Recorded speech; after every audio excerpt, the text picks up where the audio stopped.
Heavenly Father, thank you for our time, and I pray these next 10 weeks will be good, that people will not be discouraged with what they face, or that we can come together to work hard to do a good job and honor you in every single way, and that your majesty and glory will be foremost. In your name, amen. Okay, Martin Luther said, I wouldn't trade my knowledge of Hebrew for much gold. He never said that about his Greek or his German or his Latin. Okay. Anyway, but his Hebrew is that way. Hebrew is an incredible language. The first time I learned Hebrew, I learned it in a Western way. And it's taught even in the Hebrew University in a Western format, not the ancient Eastern format. And I learned it like Greek was my first language. And so I began to read the grammar like that, and I was taught like that. It took some time because I remember praying that I'm not getting that much out of this text. But as the years went by, and I began to read it, and I translated the Old Testament, and I got through it myself. And after a while, I began to look at the root system and work with that and see how that worked. And then I began to have some ideas, and I think it may have been a guy named Pastor Arthur Pink. I first he had a commentary on Exodus, and it was the first time I saw anybody go into the tabernacle and take the imagery of the tabernacle and began to present it in a way that wasn't weird. Okay, because guys do the weirdest things with Hebrew. Anyway, but he was taking the imagery and putting it forth in a way that made sense. Okay, now I began to pattern myself off of that, and then years later I read a book by a guy named Maimonides from the 1100s, quite the Jewish scholar. And I watched how he handled the text, and he handled it just exactly like I was doing it, like Arthur Pink was doing it. Okay, way back there. And it is a beautiful language. There are only about 1,700 words in the Old Testament, and that's all that they do, and they pivot everything off those. Okay, and anyway, so you don't use a lot. What you end up using is a language that's a picture language. So they will draw a picture, take the picture, pivot off of that, and cover those things. So they're more concerned about the characteristic of what you're seeing, right? So if they use the term for an ascender, right? To go up, to prosper, stairs, it'll all be the same word. Okay, it just is the same thing, right? So if you want to go up, you want to prosper, if you take the word aser, it's the word 10, translates tithe, it translates steps. People that are trying to get prosperous get poles, they call them asera poles, right? So prosperity poles, kind of a thing. You can call it whatever you want to call it. But anyway, the Assyrians, the Assyrian progressives, anyway, it's just incredible. See, you don't need a lot of words, right? Anyway, that's where you go. So the Jews who they practiced the prosperity gospel years ago with the poles, the Asherah poles. You know, if you just take this pole and rub it and stand this way and that way, Jesus will give you money. And I mean, this stuff's been around a long time, right? It's annoying. You can't get money from a stick, folks, unless you own a lumber company. Okay, then you can get money from that. Okay. Also, Hebrew lights up. And let me tell you, the sacrificial system in the book of Leviticus, that's a hard book for many of us when we first go through there. We don't understand the clean and the unclean and the animals and the whys and the wherefore. And anyway, what you do is you take the name of the animal, his characteristic. The Hebrew will tell you his characteristic. All right? So if you have a list of birds, like the list of hawks, there is no Hebrew word for hawk. So what they do is they will say it is a screamer, a thrower, a terror, a ripper, right? See it? So you could translate it as screaming hawk, ripping hawk, throwing hawk, right? Something like that. All right. So the meaning of the bird is his name, okay? And the meaning of animals in Hebrew, it's always his name, right? The characteristic. Now, if I say horse, I know what a horse is, but I don't know what the word horse means. Unless somebody's horsing around, right, kind of thing. That's it. And if I say hawk, I don't know what hawk means, right? That is not how the ancient Old Testament would see those. They would see the characteristic of the creature. That's just what they did, okay?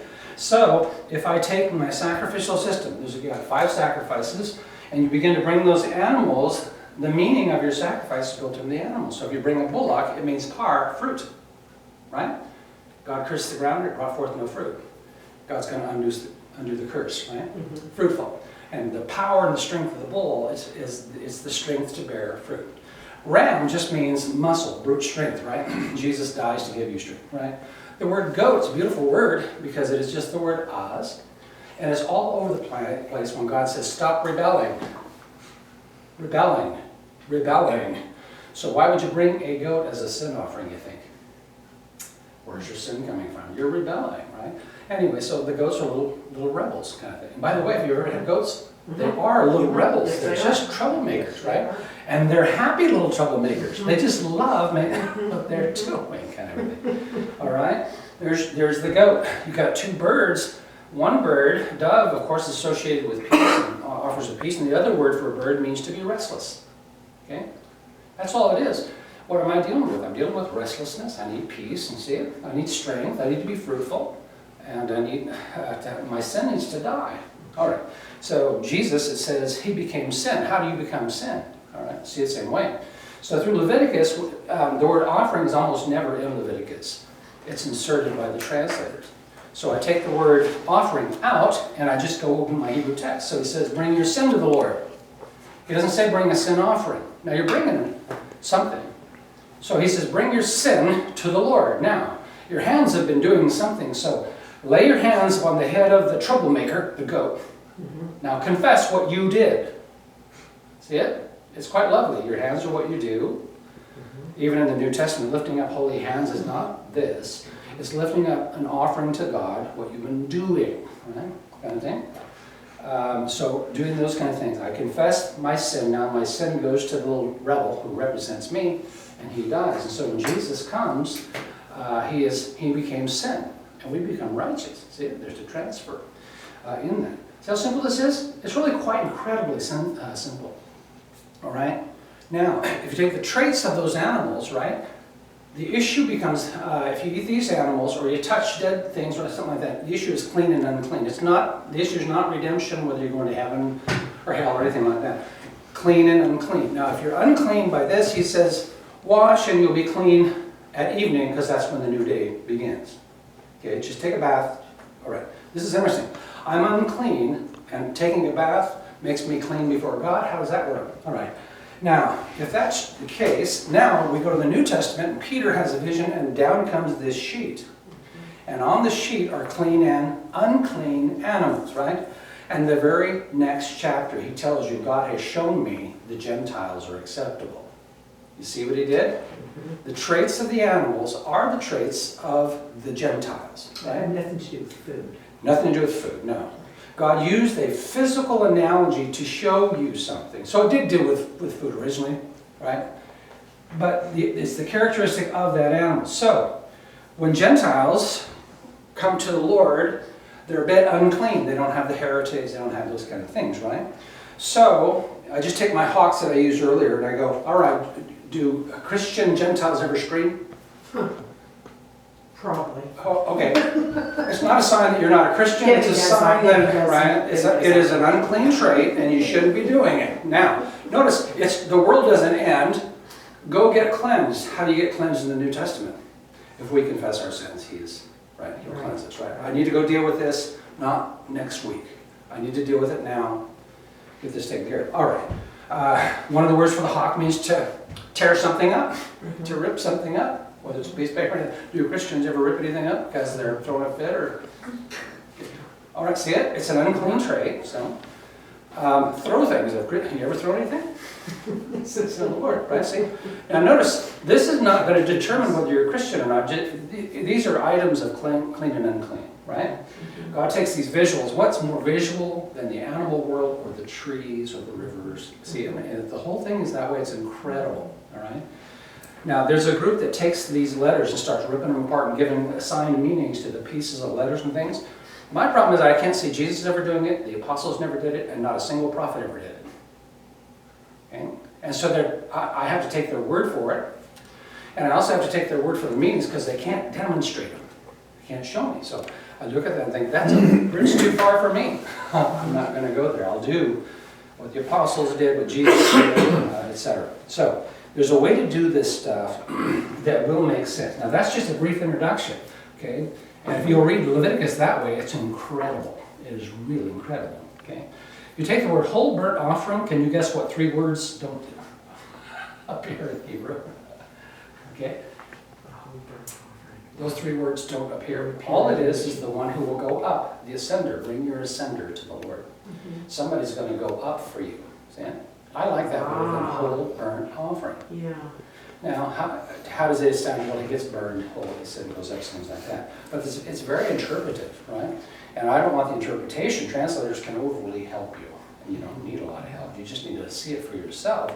And particularly with the new covenant, you have the key. In the first 4 verses of Acts 17, Paul, it says, goes into the synagogue, he opens up these scriptures, and then paratithemi, he inserts Jesus. Yeah? So I take Jesus, take him through the Levitical system, insert him in. Now, this is important. I can't do away with the animal because I need him. The definition is in him, right? Okay. Now, do you remember in Colossians, he speaks of the sacrificial system as the Hebrew does. He says those were shadows. Okay, now this is important. The light casts a shadow. I can see it right there. You'll notice what I can't do with that shadow. What can I do with it? Nothing. If it's a shadow of an apple, can I eat the shadow? See? There's nothing there, right? All right. And then Colossians says Jesus is the substance that's casting that shadow. See it? Oh! Well, look up here. I can grab him. I can feast on him. You see it? It makes sense, doesn't it? All right. Now, this is important. When Paul would insert Christ, if I do away with the shadow, I have no definition to work with. Okay, Jesus died. Well, that shadow, you can't tell me why he died. Right? I need to see the bull, so I know what his name means. It means fruitful. Okay, I put Jesus Christ in there. I know that I lose my fruitfulness from the curse of sin. Jesus has come and died for me to make me fruitful. See? Now I insert Jesus in there. You know, see why I need the shadow? I don't want to get rid of it. Even Colossians says, shadows, he says, these are a shadow of things yet to come. It's interesting, they're not even here yet. They're still coming. See it? So even in the New Testament, we don't throw the shadow away. You've got to have it. You've got to have the ram. You have to have the birds. You have to have those things. See? You have to have the clean and the unclean in those pictures. Now, when I insert Jesus, it's not a shadow. It's reality. See? So, Leviticus becomes the New Testament book of Leviticus. See? Now, if you're messing with shadows, it's not. But if you put Jesus Christ in there, it's the Gospel of Leviticus. Right? And the seed of the woman, who could that possibly be? The seed of Abraham, Isaac, and Jacob. Who could that possibly be? All right. So I put Jesus into the text. He's Isaac. All right. And remember, God the Father, illustrated by Abraham, the exalted father, right? Who had no kids. He becomes Abraham, the father of a multitude, by the sacrifice of one child. You see God in this? This is incredible. Now, we have a guy named Eliezer, God the Comforter. Sound familiar? God the Strengthener in the New Testament, God the Holy Spirit. They're going to go to a foreign land to get a bride for Isaac the promised seed. Okay, so there's all this is prophetic. There is a son coming who will have a bride, not a Jewish bride. There aren't any Jewish people yet, kind of thing. Anyway, she comes from a foreign land and she meets him in the promised land. That's incredible as well, okay? But that promised seed is taken by the Father up Mount Moriah, where Jesus will walk 2,000 years later. Abraham puts the back on the wood on his back, God puts the wood on Jesus' back, and they go up there, and that's the Temple Mount. It's incredible, isn't it? See it? Now, when I put Jesus in there, I don't see Isaac, I see him. And the mountain of the Lord that will be seen. Now, some translate it provided for, but it's not, the Hebrew doesn't say that. It just see it as in see to it. You're going to see this, right? Now, this is interesting. Hebrews 11 says, Abraham received him back in a parabole, a parable. Beautiful word. I have a parable. A parable is a story that's going to explain another story. And it's reality. So I'm going to see those kind of things. All right. That's how it works. It's quite incredible. As we go, before we're done, we're going to read a lot of scripture. And we'll get through about Genesis 1 through 25 in 10 weeks' time. Okay? Now, when we start, I'll do most of the reading, about halfway through. I'll start the reading back to you, and you'll be surprised how we know. Okay, and there's an incredible thing you need to do with linguistics. Learn the verbal system and learn the vocabulary. Everything in languages, all languages, is verbs and vocabulary. Verbs and vocab. Okay? If you do those, you're in the game. Okay? Also, another thing you need to do is make sure that you read everything out loud.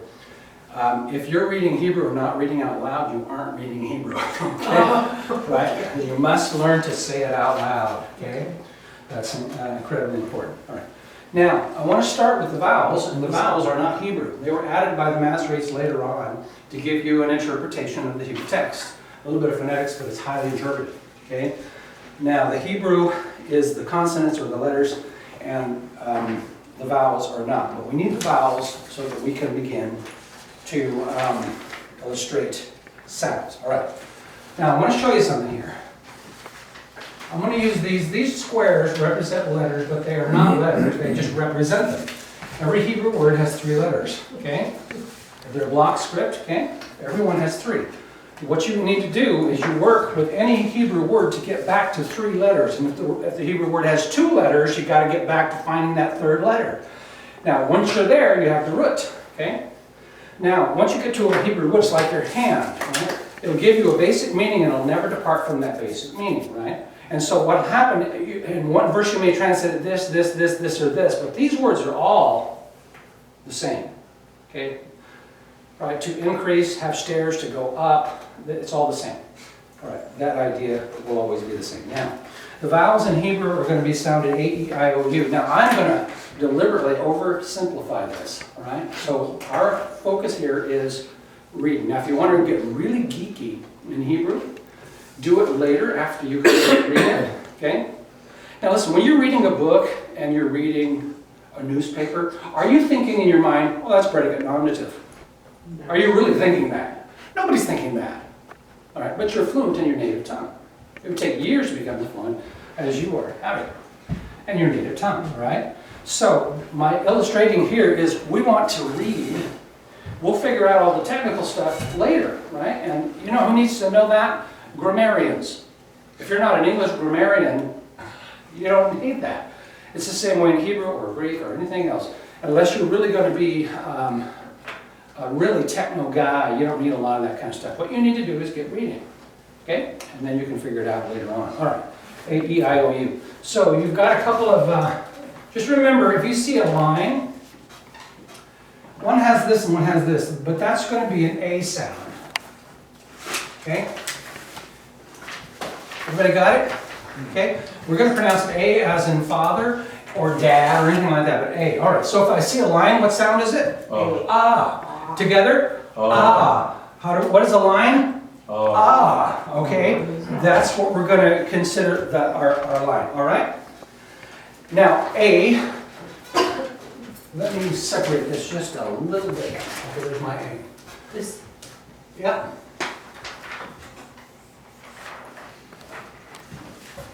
Water.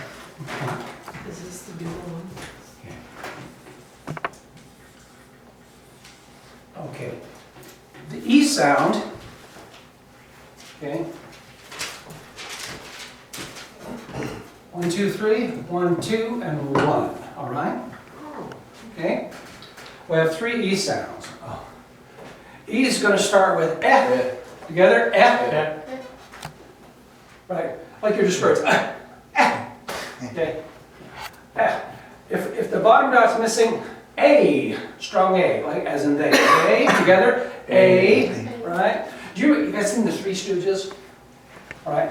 2 dots, poke somebody in the eye, and they go, A! All right, kind of thing. 2 dots, A in the eyes, okay. By the way, we call that a mnemonic. It will help you remember it. Okay. If you don't know how to remember something, take the weirdest, wildest thing that you can think of and attach it to that word. Okay? If you see an I, dot your I at the bottom. Okay? This is I as in machine. It can be an but most of it's going to be an E sound as in machine. Okay? Like Elohim, if you've heard Elohim. E. Now watch, if you put them together, I have one sound. What? A. See it? Okay, it gets sharper as the dots drop off, right? A. Okay, everybody got it? All right. Now, some of these are going to be used with a Y, the letter Y, all right? But they will be pronounced the same. If I put eh with a Y, I have eh, e. It's identical. They call those maters, technically, as in toe, mater. Anyway, all right. Now, if I add an O, okay, this is E, E sharp, I as in machine. Okay, A-E. All right. This is a one. If I have a sharp O, now, if you see a dot up at the top, it will be between the letters right up in here, okay? Cholam, and cholam is pronounced strong O, always strong O. You saw shalom earlier. Now, it can be by itself or with a vav. If it has that V letter with it, and we'll see that shortly, the V goes silent and pronounce the O, okay? Cholam, and it's quite common, okay? I-O. Now, these are gonna, one of these will double as an O as well, but that's pretty advanced for work. We don't need that right now. We're just gonna get ready to read. If there's a line, what is it? Sound? Ah. If there are dots, I'm in the E's business, right? A, E, right? And if I see a dot at the top, oh, okay. Okay. And where do you dot your I? At the bottom. Okay, now. Now what they did, the Masoretes did this in the 1100s is when this was done. Okay, Aaron Ben Ashur, a guy and his sons got this together. There are other vowel systems that are out there, so they're not always consistent. And even in the Hebrew text, these are not consistent. Okay, all right. Okay, we have A, E, I, O, O, U that's going to go on there, and when you add the Y sound, the names are going to remain the same. Okay. Now, we have two more that we're going to look at, and that is going to be a U sound.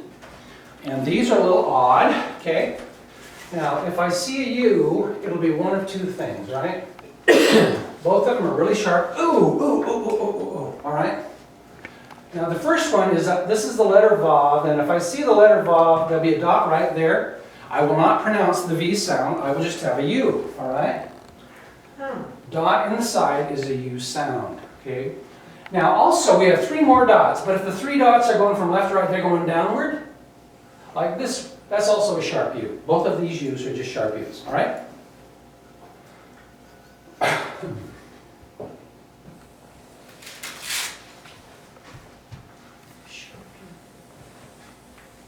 Okay, you're stuck with my artwork. Okay. And I'm a terrible artist. All right, all right. Now, okay, these are the vowels. We'll begin to use these vowels as we're going, and they'll start making a little bit of sense, I hope. All right. Now, if you go on a treasure hunt, they'll tell you X marks the spot. Okay. Now, if X marks the spot, that's where we're going to begin. Okay. We're going to look for the X, and if you will take your papers down, move everything around where you have this alphabet. Go to the right-hand side.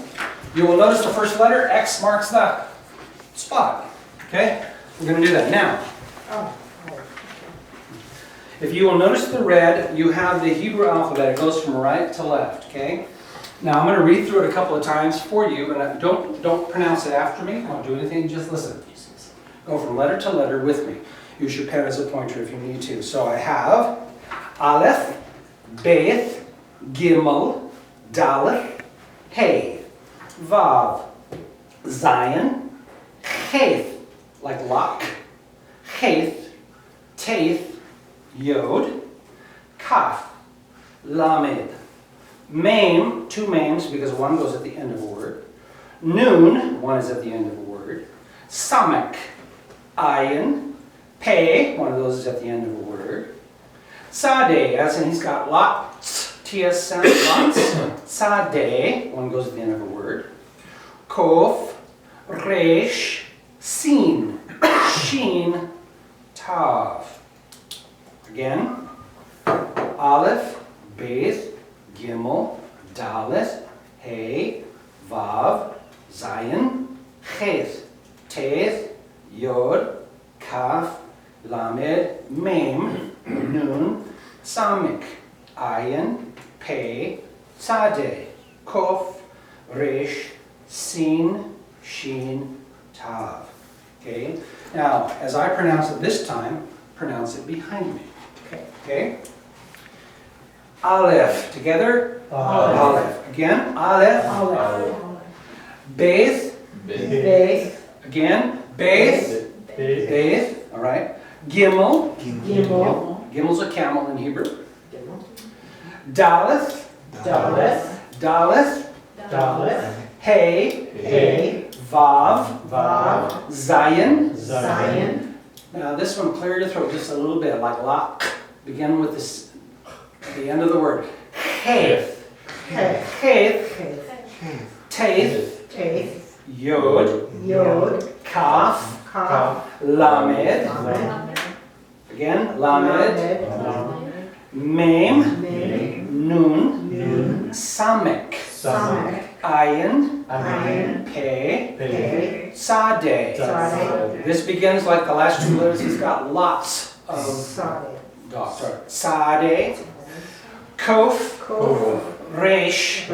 Now this, if you can roll your tongue with the R, most R's are kind of...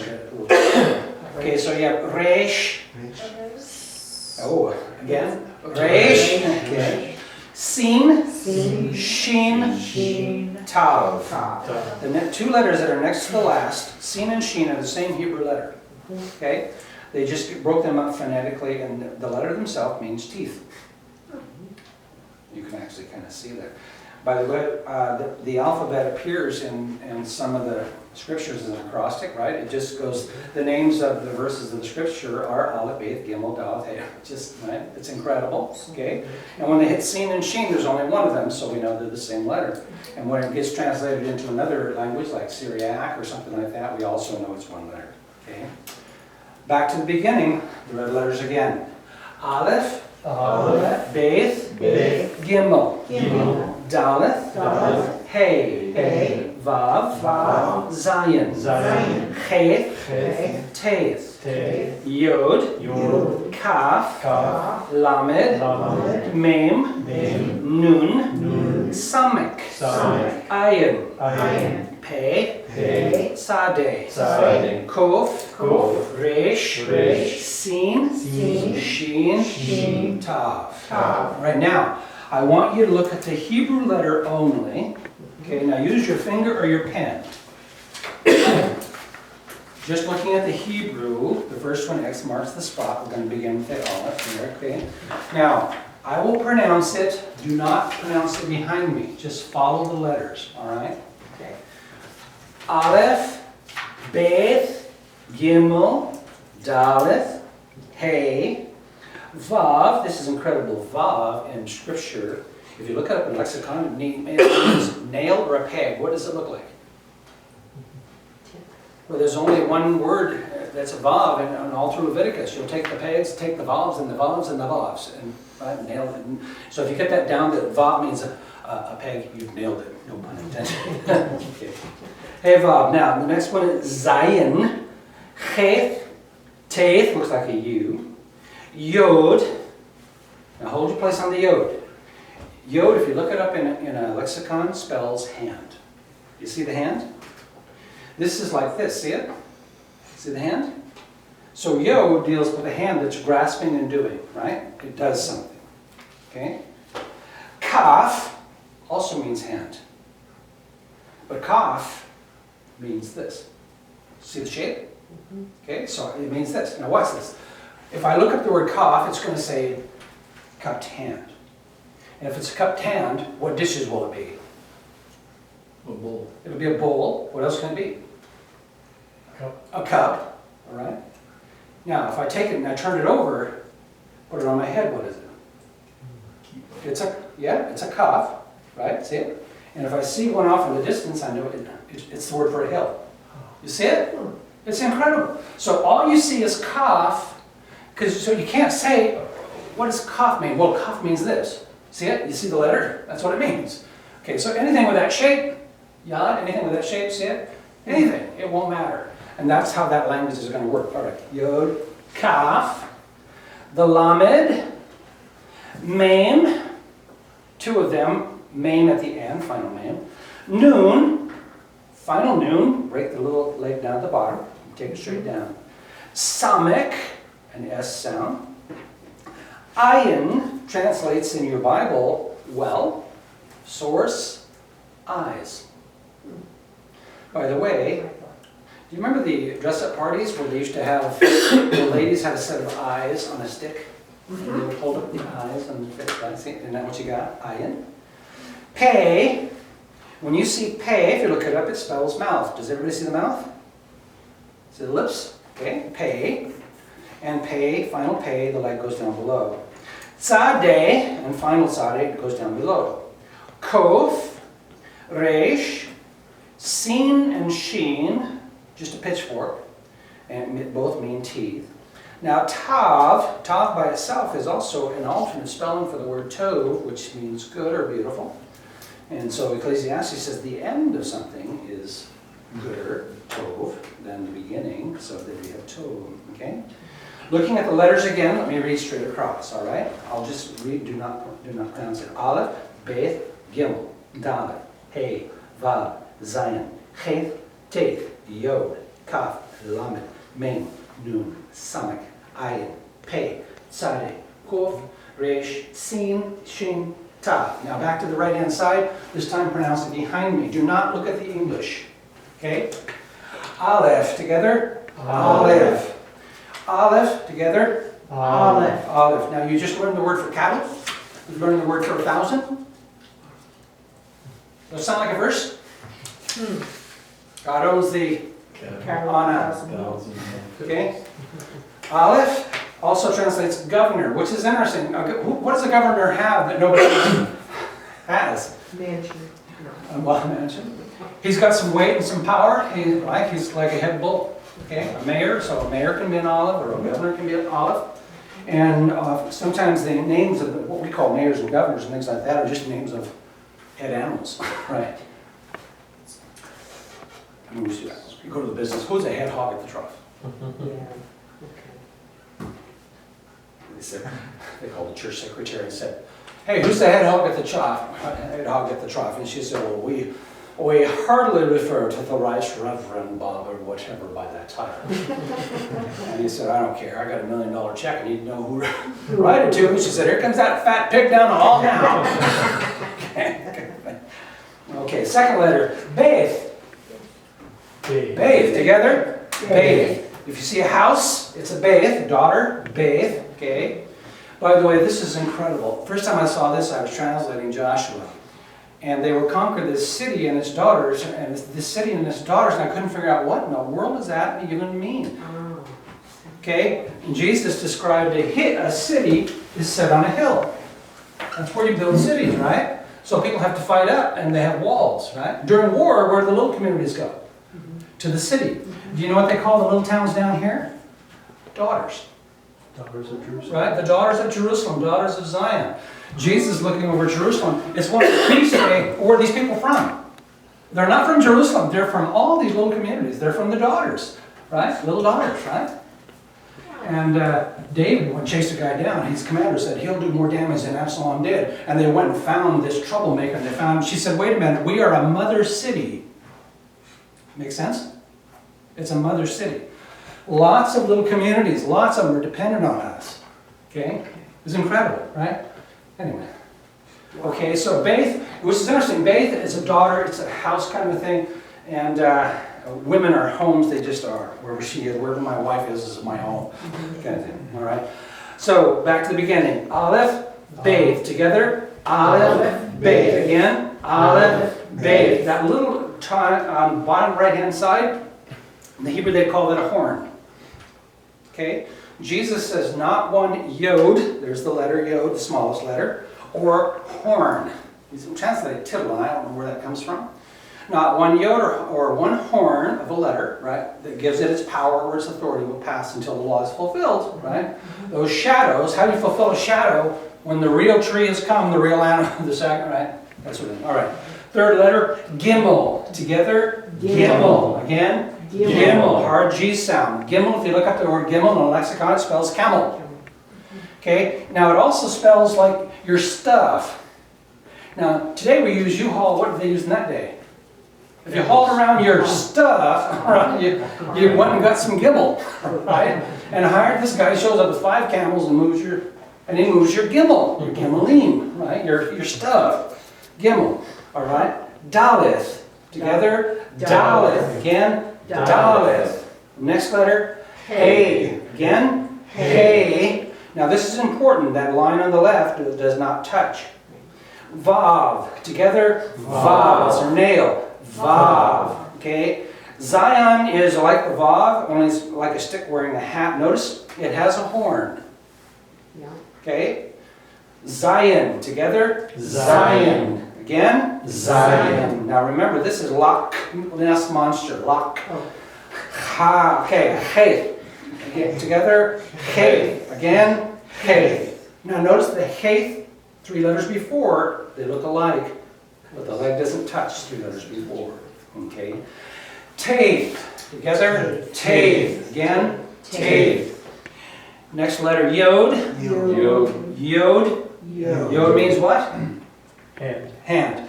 Everybody make the letter Yod with your hand. Why? Because what does, it means hand, all right. Kaf, together, Kaf, and it means, Kaptan, make a kaf with your hand. Okay. By the way, why in the Psalms, sometimes in Hebrew he says lifting your hands to the Lord, and other times he says lifting your hands to the Lord. See the difference? If I'm doing this, what am I doing? Fill my cup. Yes, I'm receiving. Oh. This is giving. So we stand up today on a Sunday morning and say, everybody lift your hands. And the ancient Jew would say, Which way? what are we about to sing? Am I gonna, right? Some are receiving, some We're- are giving. We're Gentiles, one size fits all. Don't care. You know, we just do it in all kind of thing. Oy vey. You know, and, all right. There's your kaf. Next letter, lamed, Lamed. lamed, Lamed. mem, Nem. mem. Nem. Hard M sound, all right? Noon, Noon. just like your lunchtime. Noon. Noon. Samek, Stomach. samek. Stomach. Now we've got a couple of different S's and we need to be clean about them. Notice it's got a horn. Ayin, Ayin. together ayin. Ayin. Pay, Pay. pay. Pay. If I look it up in a lexicon, it's going to tell me mouth. Okay. Okay? The mouth, pay. Now this next one's like lots of something. Sade. Sade. Again, Sade. Sade. Sade. Sade. Kof. Koko. Not to be confused with cough. Okay, but this is like cough with a stick, right? Kof. Koko. Kof. Koko. Now the R is just like our R going backwards. Resh. Resh. Resh. Resh. Seen. Seen. Seen. Seen. Seen. Sheen. Sheen. Sheen. Seen. Sheen. And Tav. Tav. Tav. All right. Now, back to the Hebrew text. We'll go a little bit faster, pronounce right behind me.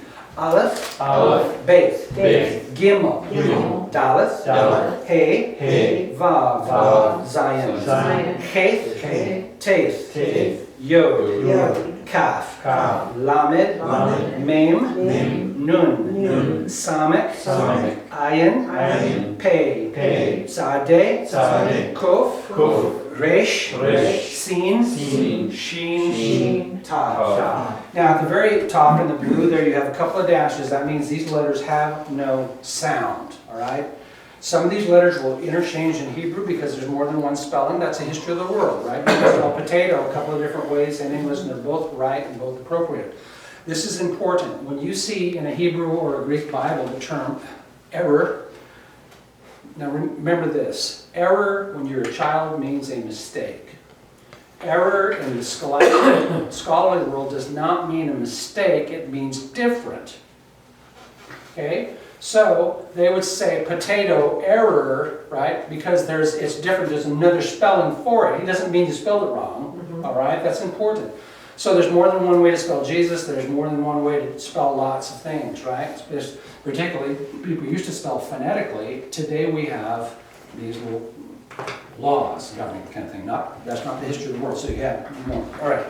So as we begin to make our letters, by the way, write anything you need on that paper to make it your own Okay. phonetic sound, however you want to do. That'll be yours. That's some extras. All right.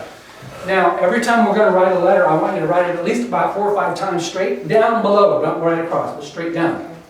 Now, if I pick up a Hebrew book, Aleph can be written lots of ways. There's lots of different fonts, right? So whatever you adopt for yourself, just be consistent with it. But you do have a Bible that we're going to use, and in that Bible, it's nice to use the same font. So some guys will write Hebrew Aleph with just an X, all right? So, okay, now it depends on how they want to do it. So if I want to take the word Aleph, now I write it this way. That's what I do. You see what? That's what I'm doing. Others will just make an X Aleph. Now remember, every time you write it, you're going to say it. So you can do what I do, or you can just literally just make a line left to right, and then put that there, and then put that there. You'll get the same thing. Aleph. So write that 4 or 5 times straight down.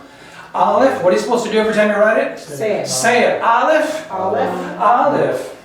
Okay. Now remember, Aleph does not make a sound. So we have to give it a vowel to get a sound out of it. All right. So.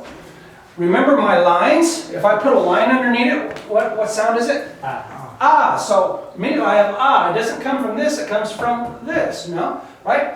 So if I put dots, that's A, E. Right? Or some, by the way, this is not common. This you. Alright? So ooh. Ooh. Okay, Aleph. Okay, Aleph. The second letter is going to be Beth. Now, I'm going to start over on the left. I'm going to bend and come straight down. Now, this is important. I come back over here at the bottom, and I come this way, and I give it a horn. Without that horn, it is the letter Kav. Yep. When Jesus says the authority of the letters, right, that he's talking about in the horns, right? One letter becomes a different letter. That's a different word if you don't have it. Beth. Together, Beth. All right, now. This is important. I got 2 letters, Aleph, Beth. Now, what sound is this? Av. Now, I have a word. What is it? Abba. Av. Abba. Dad. Yeah. Okay? Dad. And if I look up dad in my Hebrew concordance, it says this word means dad. It means prosperity. It means green. It means luscious. Dad. Wow. Right? Okay? Aleph, Beth. Now, if I take it out and I put 2 dots, I have Abe.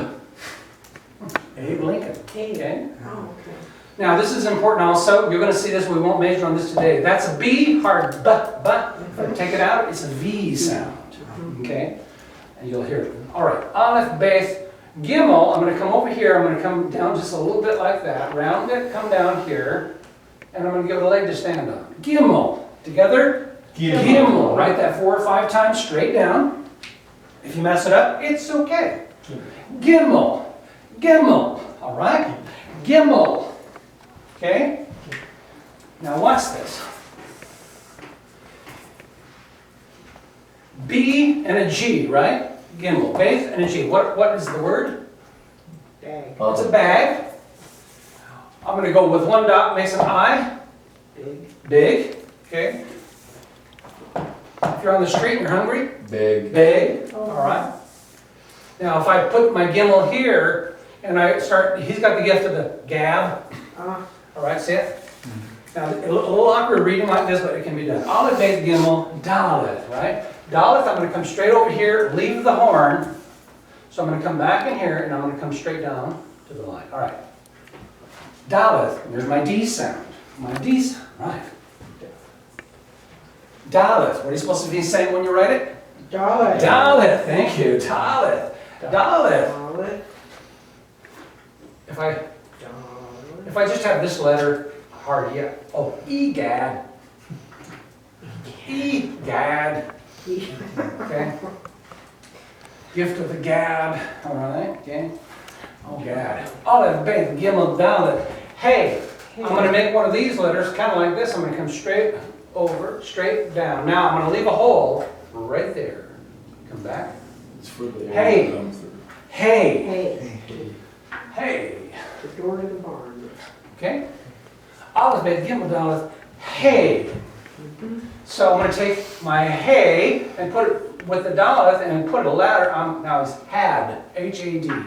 Hey, D, and my letter. Had. He's got a head. The treasure was hid. Huh. Okay? Hey. Now we're going to get to the nail. All a big Gimel Daf Hey Vav. Now this Vav actually comes down to the right just a little, just a smidgen bit. Vav. Just Vav. Straight down. I wobbled it a bit. Vav. Vav. Okay? It means a nail. Nailed it if you can get a Vav out of it, right? You know, this reminds me of the stakes they used to use on the train tracks, right? It comes up, comes over one side. Tent peg is the. Tent peg. Tent peg It's is a peg. Okay. All that big thing Zion, okay, is going to look a lot like that too. Now, but the Zion, I'm going to come straight down. It's like a stick with a wobbled hat on it. Zion. Well, Zion. Now notice it's got a horn, and without the horn it becomes Vav, Oh. right? So Jesus said the Yod and the Kariah, the horn. Okay? Zion. Zion. And as you're writing it, you're doing what? You're saying Zion. Zion. And learning the letters as we're saying them. Okay? A, Vav, Zion. Lose myself here. Now, Haith is just like this, only we're going to connect the letters this time. I'm going to take my straight over, straight down. I'm going to come up here, leave a horn. Haith. Haith. Haith. Deep throat sound. That's the reason you need a cup of coffee before you read Hebrew. A little phlegm in your throat's a good thing in Hebrew. Haith. Okay. The next letter is Taith. Taith is going to just be a glorified U. Okay. My Taith. Now you'll notice your letter, he has one bend in and one little hat looking thing. We're going to give that a hat looking thing. Taith. Okay. Taith. Taith. All taith and these words. The next letter is our Y. It is the letter Yod. Now this is just an apostrophe looking thing. Yod. I'm going to make that just a little sharper. All right. Yod means hand. Okay. And again, Yod and Kaf follow each other. And remember, if you're going to lift up your Yod or your Kaf to the Lord, you need to know which one it is. Do you want something, or do you, or are you offering the Lord something? You're supposed to be able to come and offer Him your works from this last week. That is that when I was welding, I did a good job. I charged a fair price. I didn't, guys' cars are going to fall apart because I did a poor job. It's Taith, Yod, Yod, Yod. Now the Kaf is just a backwards C. You can round it if you want. Kaf. Now also, at the end of a word, it's going to be sharper. And it's going to drop just below the line. Okay, Kaf, Yod, Kaf, Kaf, there's my cup hand, and you can see the cup. Kaf, Kaf, Kaf. Do you have an example, would you, of when that's used at the end of a sentence? Kippur, Yom Kippur. Okay? We translated atonement. The word just means to cover. It's a day of covering. Like you cover something with a blanket, or if you bury a man, Kippur, you kafar. You bury him. What about the final? Oh, final? Yeah. I don't know. Nothing comes to mind right now. But we'll see it before we get very far. Would that be like is it going to be a K sound? Just a hard C. The letter is written right there for you. Yeah. Yeah, it'll end in C. All right. Lamed, together. Lamed again. Lamed. Okay, L sound. Now, by the way, I can just go straight over and give it a little niche like that. But typically, they're going to do that. All right, Lamed. It looks like a 7, right? There's a horn on it. Lamed, Lamed, Lamed. There's a horn there, yeah. Yod, Kaf, Lamed.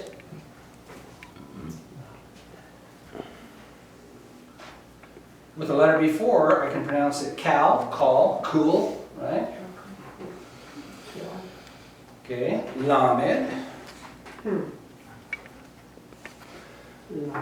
Okay? How are we doing? Holding on all right? Am I going too fast or? No? Okay. Yod, Kaf, Lamed. Now the name is a little awkward. Notice it looks like a house with a little chimney on it. Okay? Now, let me tell you, one of the hardest things for me to do is I've been doing this for a long time and I have my own style, all right? So it may not match what you're seeing here. But, all right, so Mame, I'm going to start at the bottom and go straight over and do it all in one sweep, all right? Over, I'm going to give it a little peek. Mame, Mame, Mame. And as you're writing it, you're saying Mame, Mame. Yes, ma'am. Name, all right. Now the final form of the Mame, I'm going to start up here at the top. I'm just going to go a little curly, straight over, down, make a square, but do not connect it.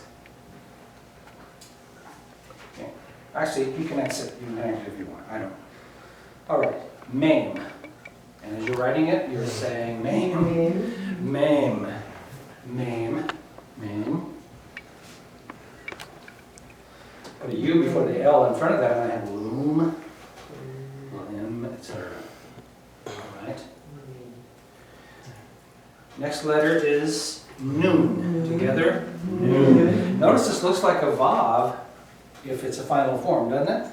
Long, yeah. It's a long Vav, so these little horns on these letters are very important. But Nun, I'm going to start like a Vav. I'm going to come over, down, and back, right? Final form goes over and down below the line. Just break its foot, bring it straight down. Nun, Nun. So with the M in front of it, the Mame, and the Nun, I have min, man, mun, moon, okay?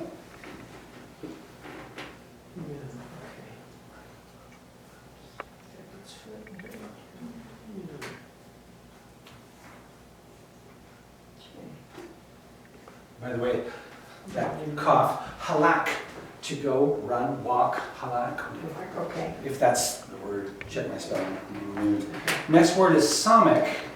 It looks like it's just an O, right? It could be similar to the name. The Samek, I'm going to start with the left-hand side, just go over and back around. I'm going to connect the Samek. Samek. Is that round or square?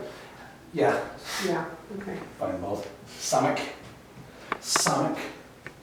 By the way, it's incredible, these ancient languages, how many different scripts exist for them. Samek. Huh. Most of what you're seeing is what you would see on a skin.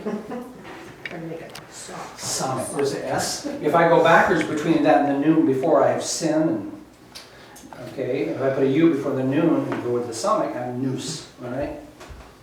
The next letter is ayin, and it makes no sound, it needs a vowel. Ayin is just a backwards Y, right?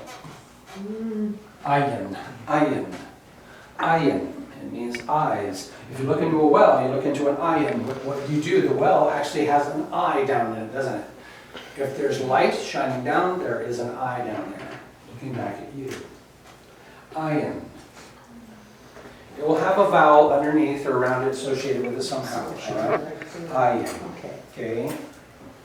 The next letter is pei. Pei means mouth. Okay. I'm going to go pei, and I'm going to make a backwards C.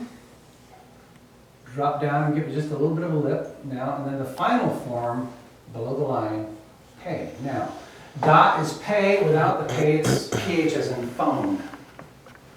Okay. And again, this will not affect, that dot will not affect a lot of things. Pei. Ayin, pei. So if I put the line below it, I have pa, pe, pei. Okay. Ayin, pei. By the way, if I put an A sound here, I have an app, like a computer app. Okay. All right. To the left of that, I'm going to have Sade. This is an awkward looking little letter. And I have to look at this because I've been doing it backwards for so long. Anyway, all I do for Sade is I go over and down like that and make that. Okay. Sade, just match what you see right there. Okay.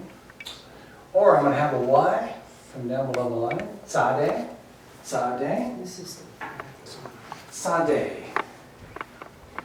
And there's nothing to do but just get used to it. Sade, Dear Sade, Sade. the used to it. Okey dokey. People say Hebrew reads backwards. What do the Hebrews say? You read You read backwards. You read backwards. Right? You tell the British you're driving on the wrong side of the road. And what would they say? They would say, we invented the car. There you go. So, all right. Sade, Sade. Okay. Kof is the next one. Okay. Kof. I'm just going to come straight down below the line like that, and I'm going to come over like that. Kof. Kof. Kof. Looks like a P. It does. Kof. Kof. Kof. Rach is an R sound. Just backwards and just make it look like a little R, except don't give it the horn that you normally do in English. Rach, Rach, Rach, and as you're writing, you're saying Rach, Rach, Rach. Okay? Rach. If I say Rosh, I have a head. Roshith, I have a girl's head. Okay? Reish. Reish. The next two letters, we're going to do them together. Okay? Make a U and turn it into a pitchfork. Make another U and turn it into a pitchfork. There we go. Okay? Okay? And it's just as simple. Sin, sheen. Sin, sheen. The dot up there. That's it. Sin and sheen. Okay. Remember, when you see a raw Hebrew text, it's not going to have any of these vowels and dots and squigglies like that. You'll have crowns and horns and things like that for decoration, but sin and sheen. Now, the difference between that sin and when you back up about 5 letters, you have Samek. These are the 2 letters that are crossing the Jordan. And the difference between Sibboleth and Shibboleth, that sheen, was death, right? Now notice the difference is the pronunciation of one word on one side of the Jordan versus on the other side of the Jordan, right? Interesting that they had different tweaked languages, even though they were a nation. They were one nation, by the way, but they were a nation of nations, right? So when you see the word nations, goyim, Israel's called the goyim of Israel, the nations of Israel. They're more than one nation. By the way, they're the nations of Israel. Who's Israel? The one's governed by God. Israel's the one's governed by God, but it's Jacob. Jacob. See, it gives them their descendant name. They're Jacob's boys and they're nations. Okay? Sin, sheen, and then our final letter is going to be the tav. Okay? I'm going to go straight over and down, and then I'm going to give this a little curve with a boot, right? Better than that. Just give it a little boot there at the bottom. Tav. Sin, shin, tav. Tav. Okay? Sin, shin, tav. And as you're writing tav, you're saying tav, tav, tav. Okay? By the way, some of these letters I gave you the meaning of, some I did not, because I haven't been able to find it, and I read books on them, but they don't document it. And without documentation, maybe it's true, maybe it's not. I haven't seen it. Okay. And if you have that mind where you like figuring out little proverbs and things like that, you may actually be good at that kind of a thing. So, okay. All right, look back at your text, right-hand side, pronounce behind me. Aleph, Aleph. Bet, Bet, Gimel, Gimel, Daleth, Daleth, Hey, Hey, Vav, Vav, Zayin, Zayin, Chet, Chet, Teth, Teth, Yod, Yod, Kaf, Kaf, Lamed, Lamed, Mem, Mem, Nun, Nun, Samek, Samek, Ayin, Ayin, Pei, Pei, Sade, Sade, Kof, Kof, Resh, Resh, Sin, Sin, Shin, Shin, Tav. Tav, Once again, Aleph, Aleph, Bet, Bet, Gimel, Gimel, Daleth, Daleth, Hey, Hey, Vav, Vav, Zayin, Zayin, Chet, Chet, Teth, Teth, Yod, Yod, Kaf, Kaf, Lamed, Lamed, Mem, Mem, Nun, Nun, Samek. Samek. Ayin. Ayin. Pei. Pei. Sade. Sade. Kof. Koko. Resh. Resh. Sin. Sin. Shin. Shin. Tav. Tav. Okay, we're getting ready to take a break. I have one quick announcement before I do that though. On the website, it says we meet Mondays and Thursdays. The flyer says Mondays and Fridays. All right, it's actually Mondays and Thursdays. The reason that is so that you meet and have 2 days. You meet and have 2 days. Anyway, I'm sorry about that mix-up, and the fault is totally mine, kind of thing. It's the same format. We come together, introduce the new things that are to be introduced.